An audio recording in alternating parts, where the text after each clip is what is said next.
Kemudian pertanyaan terakhir adalah prodi di ijazah S1 saya dapat mengambil bidang studi PPG apa gitu ya. Jadi ini adalah pertanyaan yang paling banyak dan paling sering ditanyakan karena kebingungan teman-teman ya. Halo, salam Apalagi satu teman-teman data. Malam ini Mimin kembali membahas terkait PPG dalam jabatan tahun 2023. Nah, bagi teman-teman yang baru menyaksikan channel Salam Satu Data, jangan lupa untuk like, share, dan subscribe channel ini agar tidak ketinggalan informasi yang update dan terpercaya.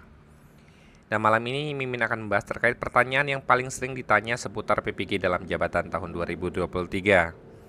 Nah, ini adalah beberapa kumpulan pertanyaan yang Mimin rangkum dari pertanyaan teman-teman yang yang sering ditanyakan kepada Mimin ya. Yang sering masuk di dalam WA Mimin dan channel Mimin tentunya ya.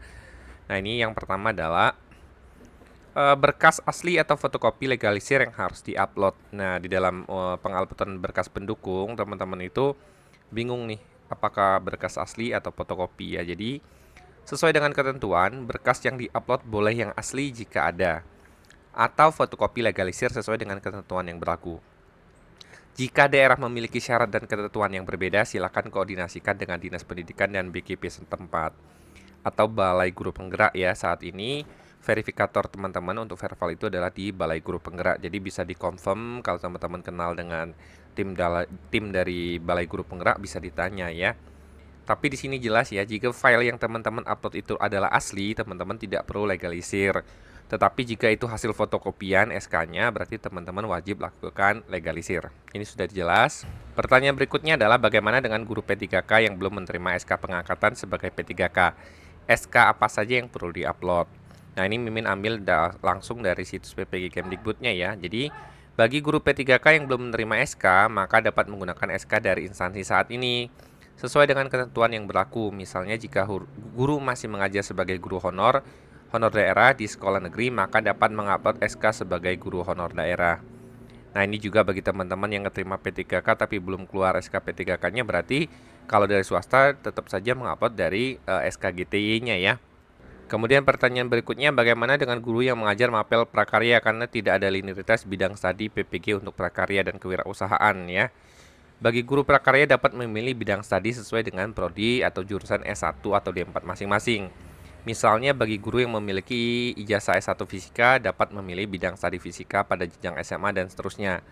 Adapun linearitas antar sertifikat pendidik yang linear dengan mata pelajaran prakarya dapat dilihat pada Permendikbud nomor 16 tahun 2019. Jadi, bagi teman-teman yang mungkin punya pertanyaan terkait ini ya, kembali lagi bahwa jawabannya adalah teman-teman harus memilih sesuai dengan ijazah S1 atau D4-nya, sesuai dengan SE yang berlaku tahun ini ya.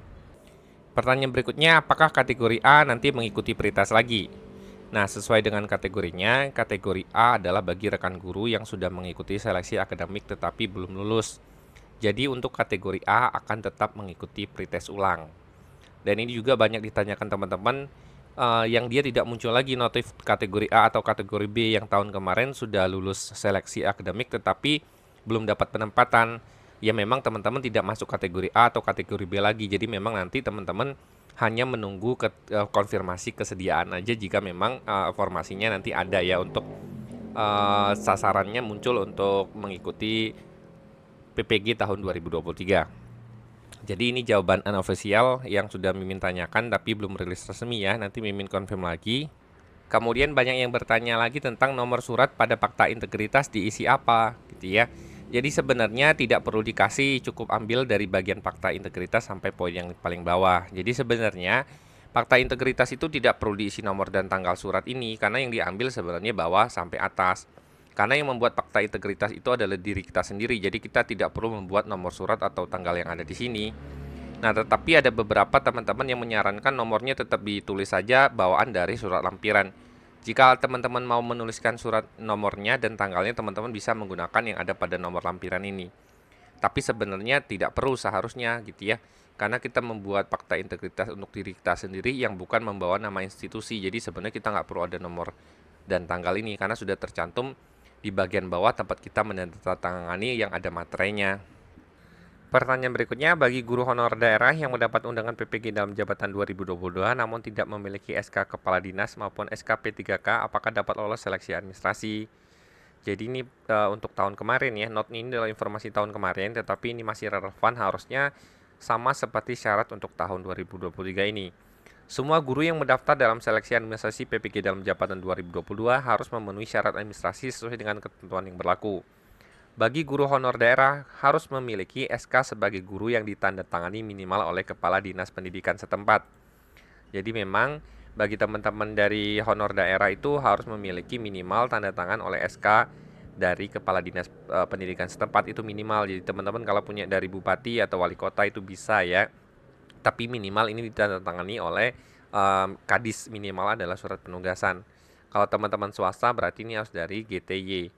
Nah, ini adalah untuk tahun kemarin, tetapi ini masih relevan harusnya karena syaratnya harusnya memang tidak berubah seperti tahun 2023 ini. Kemudian berikutnya adalah apakah guru agama dapat mendaftar PPG dalam jabatan 2022 yang dibuka saat ini oleh Kemendikbudristek.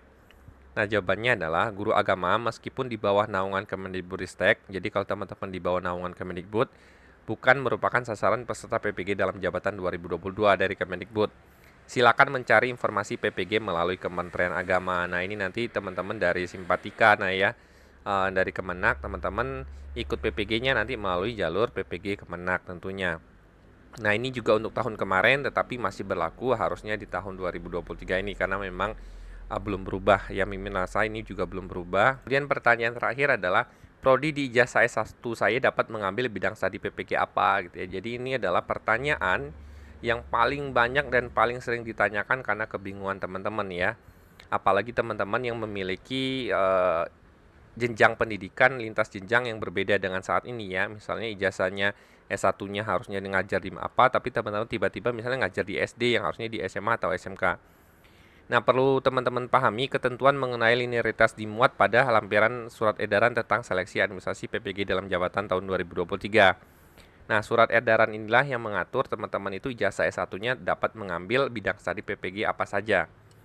Harus teman-teman pahami bahwa surat edaran ini mengatur tentang teman-teman itu mengikuti PPG itu harus sesuai dengan ijazah S1, bukan dengan mapel apa yang teman-teman ampu saat ini.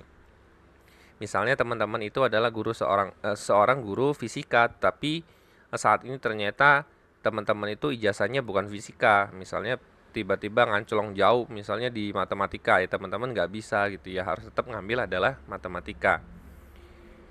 Nah, untuk linearitas ini melekatnya kepada ijazah S1 teman-teman. Ini tidak melekat kepada teman-teman mengajar apa saja. Bisa saja teman-teman saat ini mengajar fisika tetapi ikut PPG-nya adalah kimia karena memang ijazah teman-teman S1-nya adalah kimia misalnya, ya itu bisa. Nah, linearitas PPG ini berbeda dengan linearitas untuk Serdik nanti. Kalau yang teman-teman maksud nanti apakah cair, nanti kalau ngambil ini dengan ngajar ini, nah itu nanti jam validnya itu mengikuti yang namanya Permendikbud nomor 16 tahun 2019. Nah, teman-teman silakan baca, ada di video Mimin yang satunya yang membahas tentang linearitas ya. Nah, atau teman-teman bisa cek melalui situs cek linearitas PPG dalam jabatan 2023. Teman-teman cukup masukkan jenis guru mata pelajaran teman-teman itu, kemudian bidang studi S1 teman-teman itu apa. Nanti teman-teman silakan cari, cek, nanti itu akan muncul dengan ijazah teman-teman saat ini teman-teman bisa mengajar apa. Mimin sampaikan lagi, ini tidak melekat kepada mapel yang teman-teman ampu saat ini itu ya. Tapi yang dicek itu adalah ijazah teman-teman sesuai nggak dengan surat edaran yang ada di sini. Jadi teman-teman mengabaikan yang namanya saat ini mengajar mapelnya apa gitu ya. Nah, ini adalah pertanyaan yang Mimin kumpulkan, pertanyaan yang paling sering teman-teman tanyakan di channel Mimin. Jika teman-teman masih ada pertanyaan lain yang ingin didiskusikan, silahkan disampaikan di kolom komentar, akan kita bahas. Semoga informasi singkat ini bermanfaat bagi teman-teman. Salam satu data.